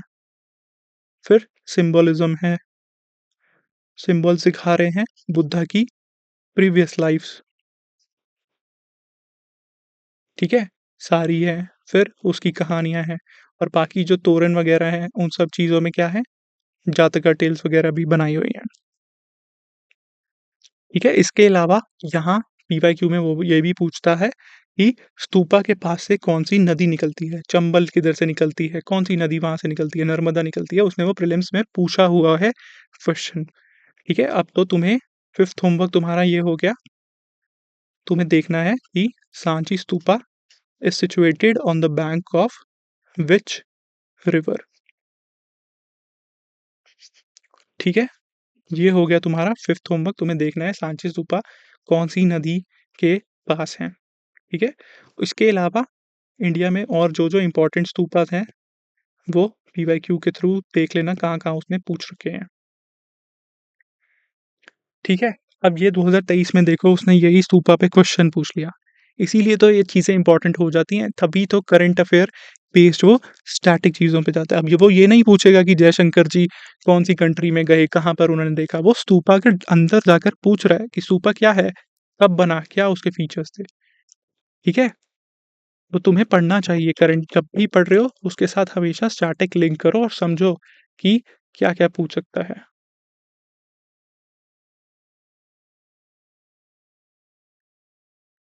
तो उसने क्या पूछा है? With reference to ancient India, consider the following statements. The concept of stupa is Buddhist in origin. Stupa was generally a repository of relics. ठीक है जी। Stupa was votive and commemorative structure in Buddhist tradition. तो ये स्टेटमेंट ठीक है second या नहीं? ठीक है। और ये ठीक है नहीं? ये भी ठीक है। अब ये देखो, concept of stupa is Buddhist in origin, यहाँ फंसा रहा है वो तुम्हें। ठीक है? अब ये जो जनरली लिख दिया उसने तो मतलब वो जनरल बात कर रहा है तो ऑब्वियसली वो ठीक ही हो सकती है। बाकी हमें पता भी है रेलिक्स है। एक्सट्रीम स्टेटमेंट नहीं जा रहा, वो जनरली खेल रहा है। तो ऐसी स्टेटमेंट यूजुअली ये ठीक ही होती है। ठीक है, फिर क्या पूछा? Concept of Supa is Buddhist in origin. यहाँ उसने तुम्हें फँसाया कि बुद्धा नहीं, it is not Buddhist in origin.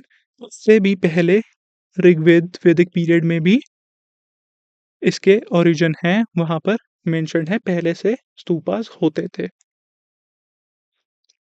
ठीक है? तो how many of the statements given above are correct? Only 2 are correct. Answer is option B. ठीक है? समझ गए? ऐसे स्टैटिक को करंट के साथ लिंक कर पढ़ना है। अब चलते हैं हमारा लास्ट टॉपिक।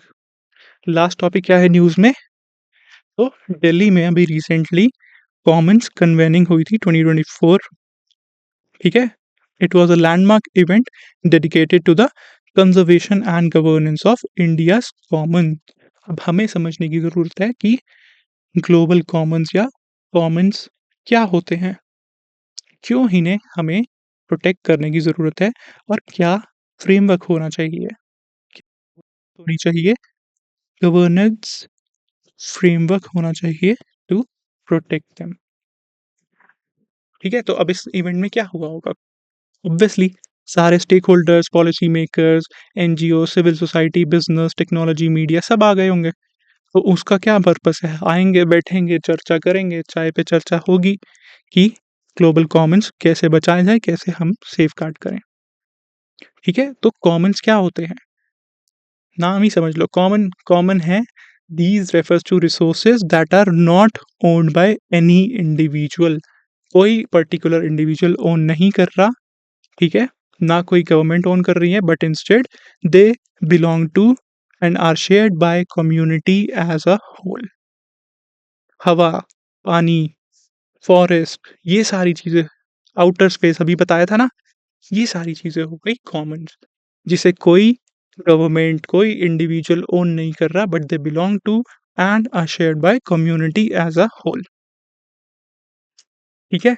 अब एग्जांपल्स कौन-कौन से हो गए हमारे? नेचुरल रिसोर्सेज हमने देखा था, फॉरेस्ट, ग्रेजिंग लैंड्स, रिवर्स, ठीक है? अब इससे रिलेटेड भी ना सुप्रीम कोर्ट में एक बहुत बढ़िया केस चल रहा है, ठीक है? वो देखेंगे हम बाद में, जब उस पे थोड़ी और डेवलपमेंट हो जाएगी, सो ये भी बहुत इंपॉर्टेंट चल रहा था। ठीक है? इसके अलावा urban spaces, parks, lake, garden और यहाँ तक कि इनटैंजिबल जो रिसोर्सेज़ हैं, it is not just about tangible physical things, intangible resources भी कॉमन हो सकती हैं। जैसे हमारी language, folk art, traditional knowledge, cultural practices. अब कल को कोई आकर बोल दे कि योगा खाली पूरे वर्ल्ड में मैं ही करवाऊँगा या इंडिया में योगा खाली मैं ही करवा सकता हूँ, मेरे से बड़ा कोई योग गुरु नहीं है, ना मेरे बाद कोई योग गुरु आएगा। तो उसे क्या बोलेंगे? ठीक है? ऐसे कोई भी हमारे टैंजिबल कल्चरल हेरिटेज पर अपना अधिकार नहीं जमा सकता, ठीक है? He or she is not owning that, they belong to us as a community. Community as a whole, it belongs to us. हमारी लैंग्वेज है हिंदी, संस्कृत, पंजाबी, मराठी, बंगाली, कन्नड़, ठीक है? कल को कोई आकर बोल दे कि सारी लैंग्वेज पे कॉपीराइट मेरा है फिर? सो ये हमारी कम्युनिटी के रिसोर्सेज़ हैं। ठीक है? फिर एरियाज़ हो गए जैसे polar regions, outer space, moon, जहाँ पर कोई कंट्री एक ओनरशिप नहीं कर रही। तो ये होते हैं हमारे कॉमन्स, ग्लोबल कॉमन्स हो गए पूरे ग्लोब में। ठीक है? अब इसके अलावा कुछ डेटा है, अगर मेंस में कोई क्वेश्चन आया, हो सकता है वो पूछ ले कि व्हाट आर ग्लोबल कॉमन्स? उन्हें हमें कैसे रेगुलेट और गवर्न करने की ज़रूरत है? इंडिया में हमने क्या-क्या किया है बताओ? ऐसा क्वेश्चन वहाँ मेंस में इससे आ सकता है। ठीक है? तो वहाँ हम डेटा यूज़ कर सकते हैं कि इंडिया में कितना है, नियरली हमारा 1/4 of the land mass about 205 million एकड़ is estimated to be common, जिसमें सारा हमारा पैस्चर, खेत, फॉरेस्ट, वाटर बॉडी सब आ जाते हैं। फिर around 35 350 million rural people depend on these commons for their livelihoods. इसके अलावा they are estimated to generate economic value worth 6.6 lakh crore annually. तो उसकी खाली हमारी कल्चरल या इंटैंजिबल एसेट नहीं है, इकोनॉमिक वैल्यू भी है। ठीक है? तो हमारा 1/4 of land mass, 350 million rural people और इकोनॉमिक वैल्यू है 6.6 लाख करोड़ एनुअली। इसीलिए इसे हमें प्रोटेक्ट और प्रिज़र्व करने की ज़रूरत है। ऑलराइट, फिर आता है हमारा गवर्नेंस कैसे करनी चाहिए। देयर आर अलग-अलग मैकेनिज़्म्स बने हुए हैं इसको गवर्न करने के लिए। कुछ इंटरनेशनल एग्रीमेंट्स हैं, जैसे अभी हमने देखा ना आउटर स्पेस के लिए क्या था, आउटर स्पेस ट्रीटी थी। तो ऐसे ही पोलर रीजन, बाकी सारी चीज़ों के लिए, हाई सीज़ के लिए बनी हुई है। उसके अलावा लोकल गवर्नेंस जैसे म्युनिसिपैलिटीज़ मैनेज कर सकती हैं। फिर रूरल रूरल केस में अब क्या चैलेंज है, they are not often well defined governance structure, काफ़ी टाइम पर वो डिफाइंड नहीं होता। ठीक है? इसीलिए इसको फिक्स करने की ज़रूरत है। अब one of the best example जहाँ पर कम्युनिटी ने रोल प्ले किया फॉर गवर्नेंस ऑफ कॉमन्स वो है हमारा थ्रू फॉरेस्ट राइट एक्ट्स। ठीक है? फॉरेस्ट राइट एक्ट्स के केस में क्या हुआ था? लेकर आए तो उसमें क्या दिखाया कि कम्युनिटी कितनी अच्छी तरीके से फॉरेस्ट रिसोर्सेज को कॉमन फॉरेस्ट रिसोर्सेज को मैनेज कर सकती है। उसने क्या किया एक्ट ने इंडिविजुअल और कम्युनिटी को ओनरशिप दे दी फॉरेस्ट डेवलपर्स को to live and carry out their livelihood in the forest areas. तो इससे क्या हो रहा है? ह्यूमन एक्टिविटीज, फॉरेस्ट कंजर्वेशन, ये दोनों के बीच में एक सिम्बायोटिक रिलेशनशिप हो गया। उनको उधर से फूड, फ्यूल, फॉडर सब कुछ मिल रहा है। ठीक है? वो सारी चीज़ें यूज़ कर रहे हैं और बदले में वो क्या कर रहे हैं? वो बदले में उन्हें बचा रहे हैं, फॉरेस्ट को प्रिज़र्व कर रहे हैं और ग्रो करवा रहे हैं। ठीक है? तो दोनों का फ़ायदा हो रहा है। जैसे they are managing the commons. ठीक है? इसके अलावा आता है हमारा ट्रेजेडी ऑफ कॉमन्स। अब ट्रेजेडी ऑफ कॉमन्स था टर्म जिसमें ये मानना था कि हमारे जो कॉमन्स है ना, वो थोड़े टाइम में ख़त्म हो जाएँगे। क्यों? सबने पढ़ा है Hobbes, man is individualist by nature, everyone is guided by his own self interest. ठीक है? तो ऐसे ही अगर हम अपने सेल्फ इंटरेस्ट से गाइडेड हुए, तो मैं जाकर सारी कोयले की खदानें खोद दूँगा, सारा कोयला ले लूँगा, सारे हीरे, सारा डायमंड ले लूँगा, सारे जंगल काट दूँगा। बट प्रैक्टिकली ये हुआ? ये नहीं हुआ। तो ट्रेजेडी ऑफ कॉमन्स ने बोला कि it refers to a situation जहाँ पर इंडिविजुअल अपने सेल्फ इंटरेस्ट में एक्ट करेंगे और सारे जो रिसोर्सेज़ हैं उनको डिप्लीट कर देंगे लीडिंग टू इट्स डिग्रेडेशन। ठीक है? तो it was given by ecologist Garrett harden.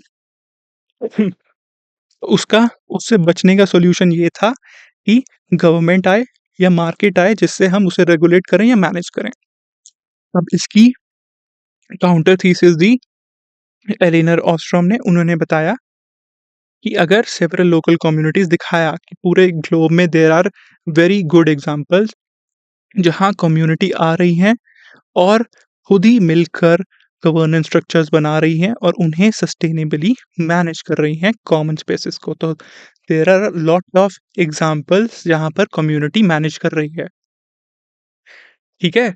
तो ज़रूरी नहीं है कि वो अपने सेल्फ इंटरेस्ट में ही एक्ट करेंगे, उन्हें पता है हमें उस चीज़ को प्रिज़र्व करने की ज़रूरत है, तो कम्युनिटी आकर खुद ही गवर्न कर रही है, बचा रही है। जैसे हम इंडिया के केस में देख सकते हैं, सेक्रेड ग्रूव्स भी देखे ना हमने, वहाँ भी तो यही होता था, दो उसमें एक रिलीजियस एंगल भी आ जाता था। ठीक है? फिर फॉरेस्ट राइट एक्ट में भी हमने यही चीज़ देखी कि मैनेज किया जा सकता है। तो ये आया था काउंटर ट्रेजेडी ऑफ कॉमन्स का। ठीक है? तो ये हो गया हमारा लास्ट टॉपिक कॉमन्स। अब इसमें यूपीएससी यही पूछ सकता है कि कॉमन्स क्या हैं? क्या उसके लिए ग्लोबल गवर्नेंस स्ट्रक्चर होना चाहिए? इंडिया के केस में क्या होना चाहिए? उसे हमें कैसे बचाना है? क्या हमारा गवर्नेंस स्ट्रक्चर रखना चाहिए हमें? ठीक है? So this can be asked in case of means. Alright, so this is it for this lecture. Now we have shared the details of PSIR का हमारा answer writing schedule, mentorship schedule. हमारी हर answer writing class रहेगी Thursday को YouTube पर हमारे UPSC blueprint इसी channel पे bye Unacademy. और सारी पीडीएफ, सारी details you can download from the Telegram channel. सारी पीडीएफ पुराने की भी और इन सब की सारी उधर ही मिल जाएंगी तुम्हें। ठीक है? बाकी जीएस का schedule also I will be sharing और वो हम नेक्स्ट ट्यूसडे से उसे भी स्टार्ट कर देंगे। फिर हर सैटरडे को हम अपना मेंटरशिप सेशन रखेंगे।